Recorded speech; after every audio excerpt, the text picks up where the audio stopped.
अग्निवीर योजना ने पिछली बार हिमाचल में नुकसान पहुंचाया। दो इश्यूज हैं। एक तो कांग्रेस की क्रेडिबिलिटी नहीं, जब आपकी विश्वसनीयता ना हो तो लोग आपको उस तरह से लेते नहीं, गंभीरता से नहीं लेते। अब हिंदुस्तान में भी 100% जॉब की गारंटी अग्निवीर में है। एक बेरोजगारों की फौज पैदा करने का जो आरोप लगा रहे हैं, इसको क्या ये नैरेटिव पब्लिक तक पहुंचा पा रही भारतीय जनता पार्टी? देखिए, हर 5 साल के बाद ये विपक्ष के लोग बेरोजगार हो जाते हैं, वो चुनाव हार। रीजनल कॉन्फ्लिक्ट बढ़ाने की जो बातें चल रही हैं, इसको किस तरह से देखिए, जो जातिवाद, क्षेत्रवाद, भाई भतीजावाद, कांग्रेस का यही एजेंडा है। पेट नहीं भरता तो आपकी चमड़ी का रंग देख के बताते हैं कि आप किसकी तरह दिखते हो।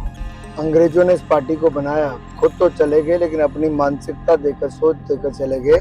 नमस्कार, मैं हूं राजकिशोर और बुलंद भारत टीवी आज जिन शख्सियत के साथ है उनके बारे में दरअसल कुछ दिलचस्प चीजें ये हैं कि होता क्या है कि युवा खेल मतलब जोश भी है और जिस तरीके से सूचना का जो बौद्धिक संसार है तो वो भी उनके ही जिम्मे है। तो आप बात कर रहे हैं इस समय हमीरपुर से सांसद, केंद्रीय सूचना प्रसारण मंत्री और युवा एवं खेल मामलों के मंत्री। तो मैंने आपसे कहा ना कि काफी वर्सेटाइल है व्यक्तित्व।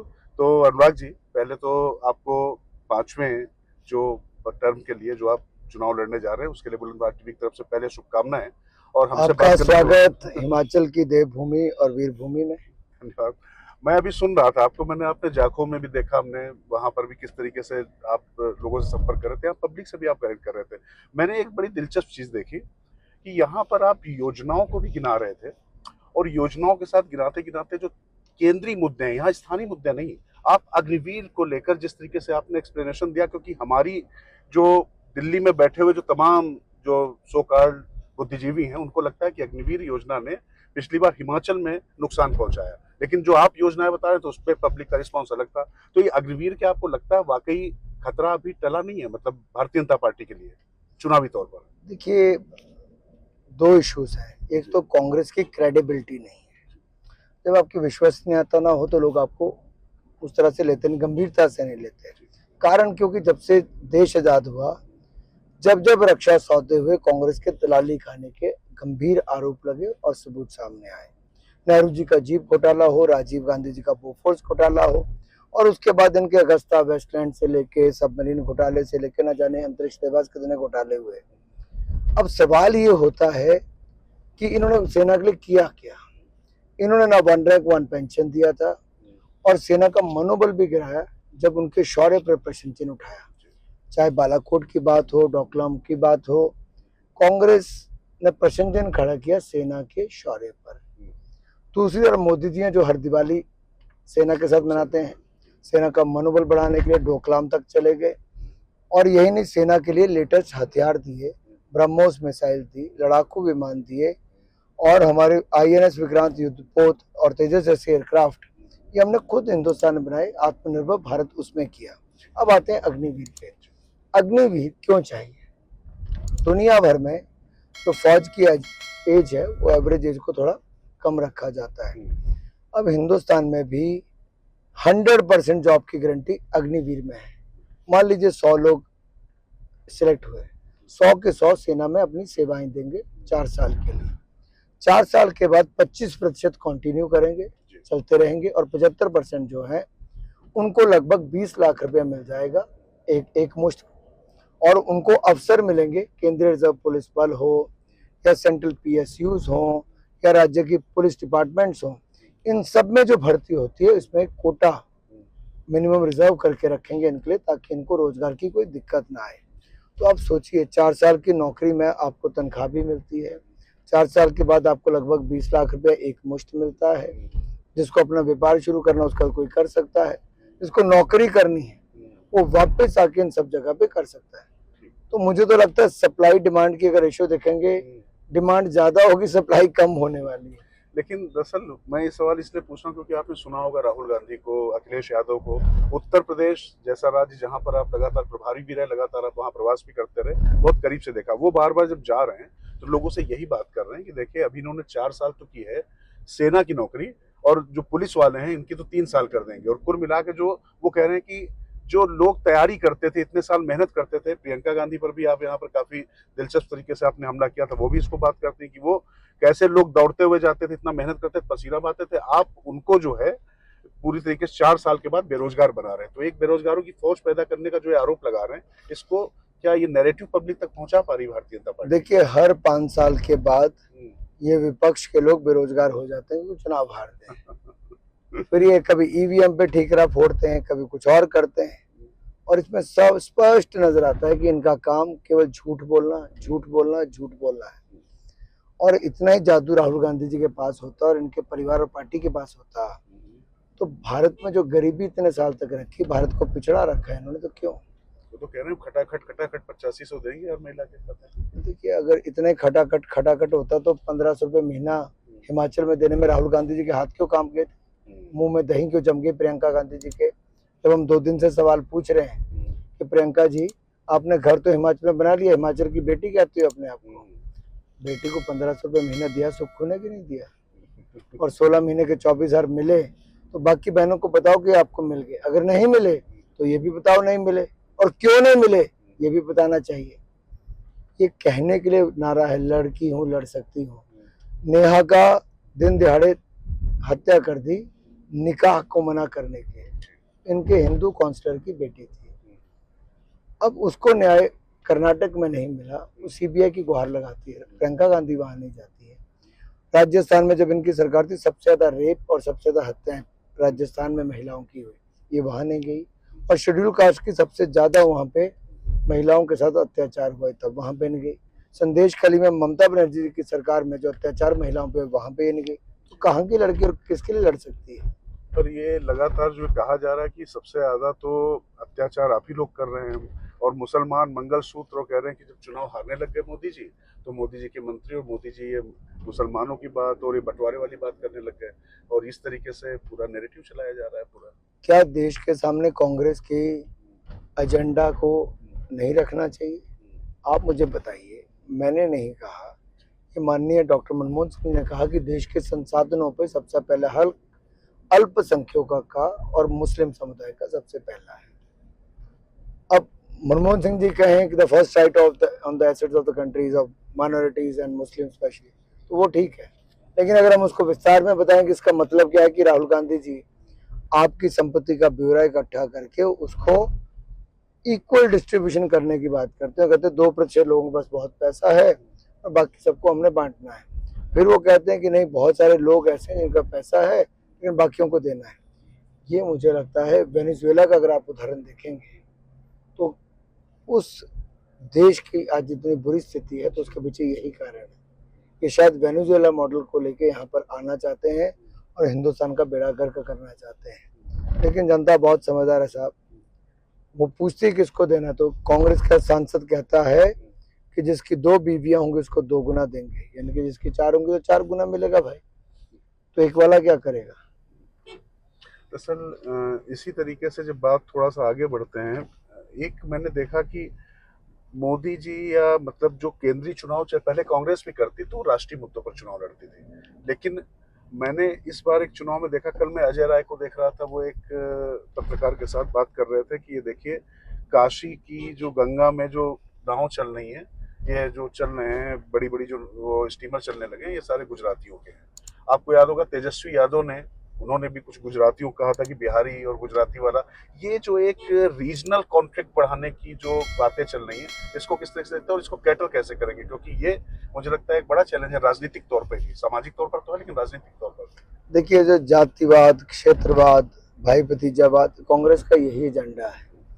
अंग्रेजों ने इस पार्टी को बनाया, खुद तो चले गए लेकिन अपनी मानसिकता देकर, सोच देकर चले गए कि बांटो और राज करो, और वही आज ये कर रहे हैं। कभी उत्तर को दक्षिण से लड़ाते हैं, कभी पूर्व को पश्चिम से लड़ाते हैं। जब उससे पेट नहीं भरता तो आपकी चमड़ी का रंग देख के बताते हैं कि आप किसकी तरह दिखते हो। ये सोच कांग्रेस की इसलिए है कि ये विकास के बारे में सोचते ही नहीं, ये विकसित भारत की इनकी सोच ही नहीं है। अंतर यही कि मोदी जी विकसित भारत बनाना चाहते हैं, विकास करवाना चाहते हैं, और कांग्रेस भाई भतीजावाद और क्षेत्रवाद, जातिवाद के सारे चुनाव लड़ना चाहती है।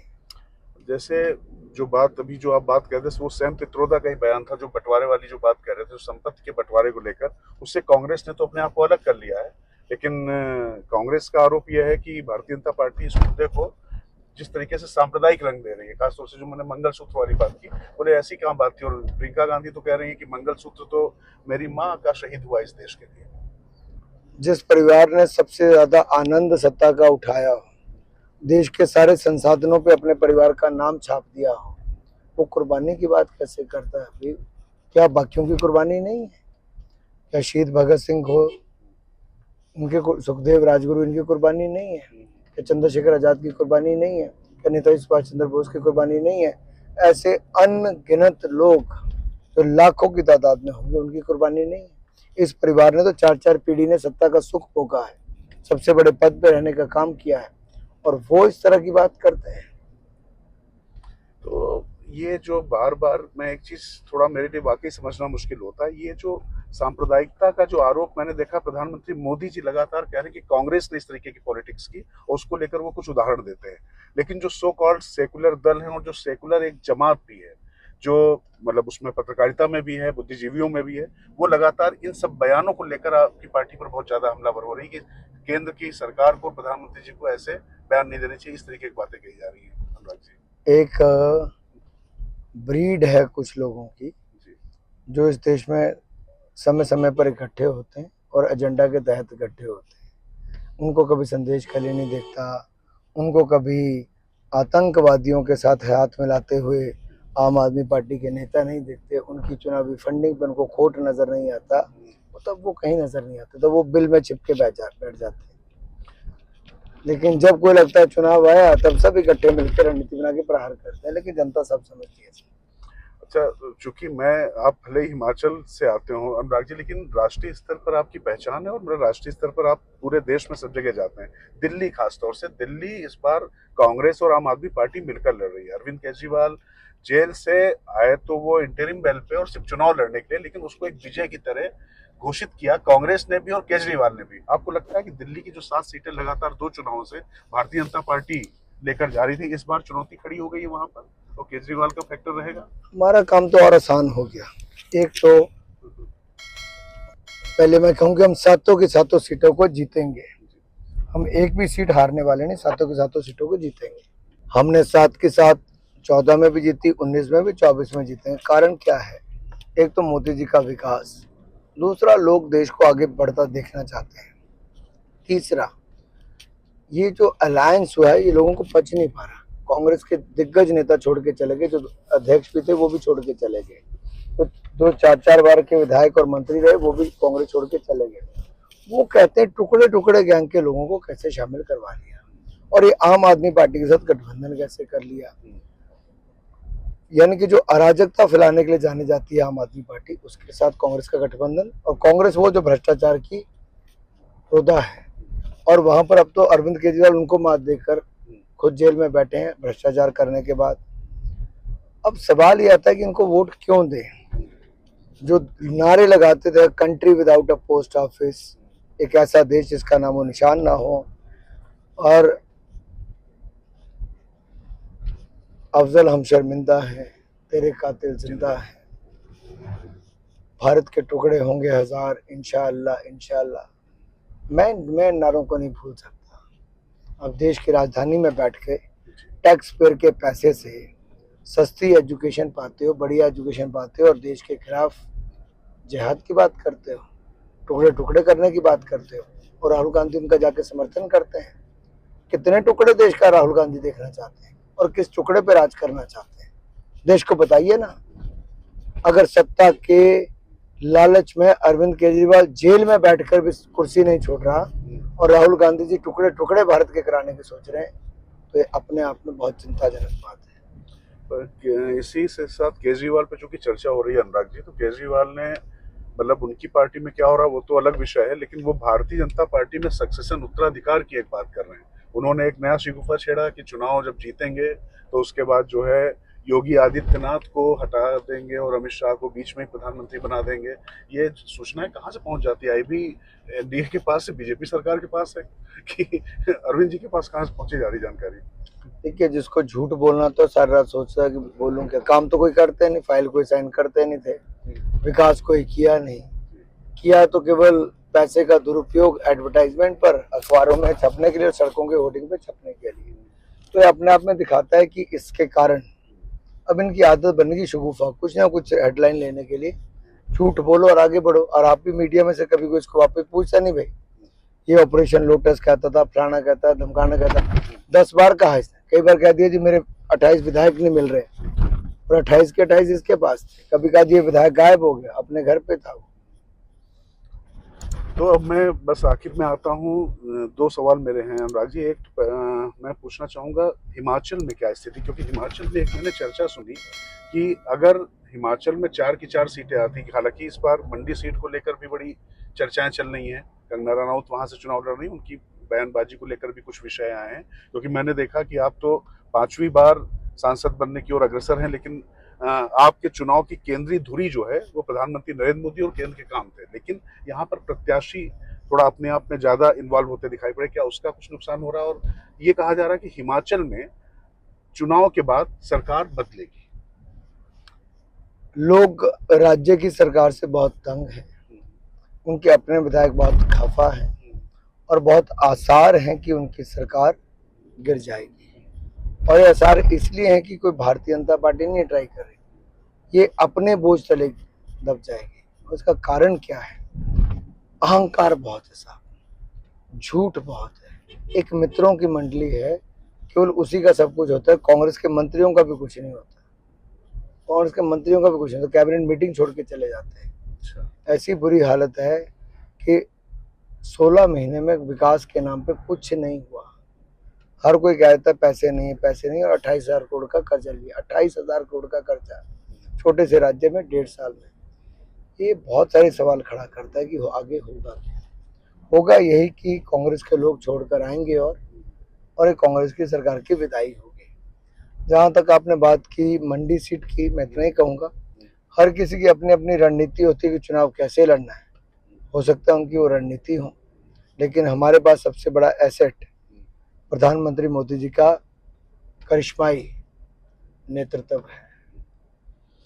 और आपको लगता है जो 400 पार का नारा था, क्योंकि जैसे जैसे चुनाव आगे बढ़ता जा रहा है, तो प्रधानमंत्री जी ने भी एक इंटरव्यू में, एक साक्षात्कार में कहा कि मैंने एक नैरेटिव गढ़ा जिसमें विपक्ष पूरी तरीके से फंस कर रह गया, सरकार आ रही या नहीं आ रही इसकी बजाय वो नंबर में फंस कर रह गया। तो ये क्या मान के चला जाए कि 400 पार वाली बात तो चूंकि अंतिम चरण का चुनाव है वो नहीं आने जा रहा है? मुझे लगता है अब 4 तारीख का इंतजार ही कर लेना चाहिए, सबके सामने आ जाएगा क्या आएगा। लेकिन मैं इतना जरूर कहूंगा, हमने 282 सीटें जीतकर 2014 में दिखा दिया कि 30 सालों के बाद पूर्ण बहुमत मिला तो नरेंद्र मोदी जी को। 2019 में अपने ही सीटों के नंबर को बेहतर करके 303 जीते और 70 सीटों पे हम दूसरे नंबर पर थे। तो इस बार उससे बेहतर हम आंकड़ा लेकर आएंगे और फिर मोदी सरकार बनाएंगे। सूचना प्रसारण मंत्री के तौर पे आखिरी सवाल, चूंकि ये गलत नैरेटिव का, क्योंकि होता क्या है कि आलोचना समालोचना राजनीति में चलती है, राजनीतिक दल करेंगे, पत्रकार भी आलोचना करेंगे, लेकिन जो एक एजेंडे के तहत दिखाई पड़ता है कि कहीं बाहर से कोई शिगुफा छेड़ा जाता है, उसके बाद इसको यहाँ पर हाथों हाथ लेकर उड़ लेते हैं, वो चाहे सत्ता पक्ष हो विपक्ष में किसी बात नहीं कर रहा हूँ। सूचना प्रसारण मंत्री के तौर पे चूंकि गलत इन्फॉर्मेशन पे हमने बहुत बड़ी बड़ी दुर्घटनाएं होती देखी, इसको रोकने के लिए अगले कार्यकाल में आपको लगता है कि किस तरफ बढ़ेगी मोदी सरकार? अगले कार्यकाल पर चर्चा करेंगे अगली बार जी, क्योंकि अभी चलिए मैं समझ सकता हूं, क्योंकि देखिए हम अनुराग जी के साथ हैं, जगह जगह उनके स्वागत हो रहे हैं और जगह जगह यहाँ पर उनकी रैलियां भी, और उनको चंडीगढ़ भी जाना है। तो अब मुझे इस साक्षात्कार को यही विराम देना होगा। बात करने का तो बहुत मन था, लेकिन मैं समझता हूं कि आपने इस व्यस्तम समय से हमारे लिए समय निकाला। अनुराग जी बहुत बहुत धन्यवाद। आपका धन्यवाद और आपका बहुत स्वागत।